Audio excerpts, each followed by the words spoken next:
Namaste and welcome to Bharat First Forum. I'm Maya and you're listening to your weekly roundup of India's most compelling defense and foreign affairs news.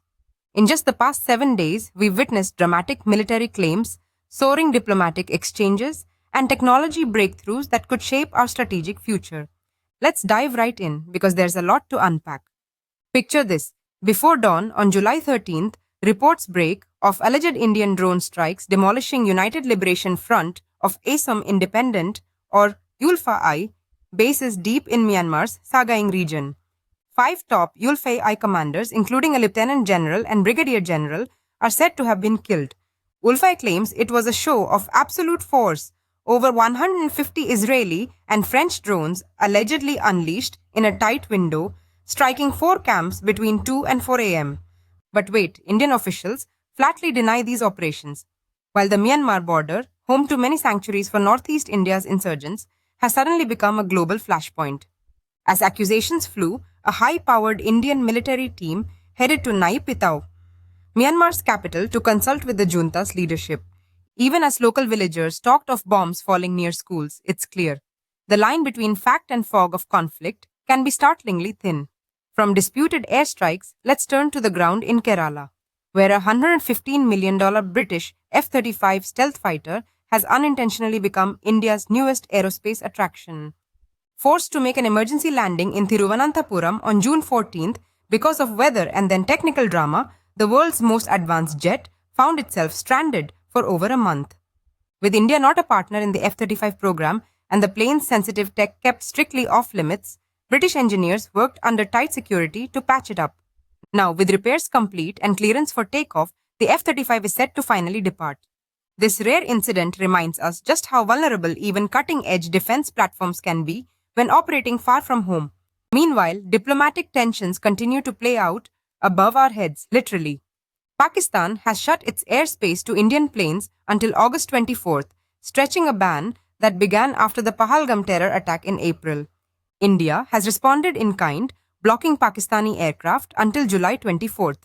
Airlines on both sides are feeling the heat, with rerouted flights racking up delays and extra costs. Indigo flights to Central Asia are taking up to 3 extra hours, and Air India's US-bound flights are now stopping over in Europe for refueling.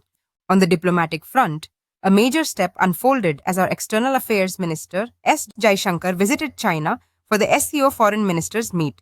Meeting with top Chinese officials, he stressed dialogue, stability, and the return of direct flights while firmly raising India's concerns over trade and cross-border river issues. This marked the first senior Indian visit to China since the harrowing 2020 Galwan Valley clashes, a tentative but essential restart for a wary partnership. Shifting gears to defense technology, India made headlines by testing its Akash Prime missile system at 15,000 feet in Ladakh, proving it can smack down fast-moving threats, including drones and jets, even in tough terrain. But that was just the start. Under Project Vishnu, the new ETLDHCM hypersonic missile roared past Mach 8 over a 1,000 feet range, putting India in a small elite club with this type of ultra-high-speed strike weapon. Back in New Delhi, the Monsoon Session of Parliament kicked off with tension hanging heavy in the air. Opposition parties are demanding debates on national security, including Operation Sindoor, the Pahalgam terror attack, Trump's claims of ceasefire mediation, and even the tragic Air India Flight 171 disaster that took 260 lives. While the government has agreed to discuss Operation Sindoor, other topics remain undecided, keeping parliamentary tempers running high. Diplomatically, Prime Minister Modi is on the move too. From July 23rd, he's set for critical visits to the United Kingdom, where the spotlight will fall on clinching a free trade agreement and deepening defense coordination with Prime Minister Keir Starmer, and to the Maldives, participating as guest of honor in their Independence Day, signaling a strategic reset between New Delhi and Mail. Let's talk about Operation Sindoor. On May 7th, India launched precision strikes against terror hideouts in Pakistan and Pakistan-occupied Kashmir in answer to the devastating Pahalgam attack. These strikes used cutting-edge missiles, artillery, and loitering munitions to hit 9 targets, leading to a 4-day confrontation before a ceasefire on May 10th. Opposition parties keep pushing for transparency and answers about this high-stakes military action, especially after former US President Trump claimed a role in brokering the ceasefire. In our maritime world, the Navy's modernization drive is picking up steam. As of January, 64 new vessels are under construction, paving the way for a massive expansion to 200 ships and 500 aircraft by 2050. Recent Indo-Russian naval drills featuring INS Rana, INS Kuthar, P-8I aircraft and ships from Russia's Pacific Fleet stress-tested anti-piracy and interoperability, showing India's growing blue water strength. And finally, we circle back to the tragedy of Air India Flight 171. Investigations reveal both engines failed just seconds after takeoff when fuel switches were mysteriously thrown to cut off. One pilot's confusion and another's denial of responsibility were captured in the black box.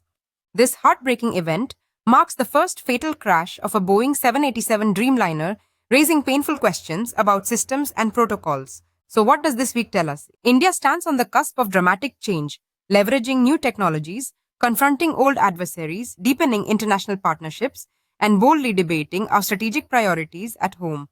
The world is watching and every move counts.